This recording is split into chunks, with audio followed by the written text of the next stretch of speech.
کہ خود اللہ جل شانہ کا یہ حکم ہے کہ جب تم قرآن پڑھو وَإِذَا قَرَأْتَ الْقُرْآنَ فَاسْتَعِذْ بِاللَّهِ مِنَ الشَّيْطَانِ الرَّجِيمِ کہ جب تم لوگ قرآن پڑھو تو اللہ جل شانہ کی پناہ میں آ جاؤ۔ ظاہر بات ہے کہ شیطان کے بارے میں آیا کہ اس کو انسان پر ایسی دسترس حاصل ہے کہ وہ اس کے خون کی طرح، جس طرح انسان کے جسم میں خون دوڑتا ہے ایسے یجری کمجر الدم،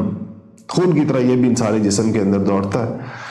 اور اس کو انسانوں تک ایک خاص قسم کی رسائی حاصل ہے جس کے تحت یہ وسوسے ڈالنے کی بہرحال صلاحیت اس میں ہے۔ لیکن یہ یاد رکھیے گا کہ قرآن ہی میں شیطان کے تمام داؤ پیچوں کو کمزور کہا گیا،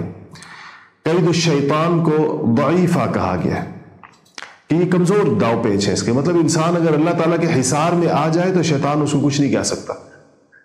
خود انسان اپنے آپ کو شیطان کے حوالے نہ کرے اور اس کے لیے ایک بازیچہ اطفال نہ بنے، اس کے ہاتھ میں کھلونا نہ بنے، فٹ بال نہ بنے اس کے ہاتھ میں، اور وہ تمام احتیاطی تدابیر اختیار کرے جو اللہ جل شانہ نے اس کے وساوس سے اور اس کے مکر و فریب سے بچنے کے لیے ہمیں تلقین فرمائی ہے، تو شیطان سے بچا جا سکتا ہے۔ ان اسباب میں سے جو اللہ تعالیٰ کی طرف سے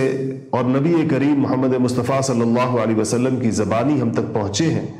ان میں سے ایک بہت بڑا سبب وہ اعوذ باللہ من الشیطان الرجیم پڑھنا ہے کہ انسان جو ہے وہ اعوذ باللہ جب پڑھتا ہے تو وہ شیطان کی دسترس سے بچ جاتا ہے اور اللہ جل شانہ کی رحمت میں گویا کہ وہ داخل ہو جاتا ہے۔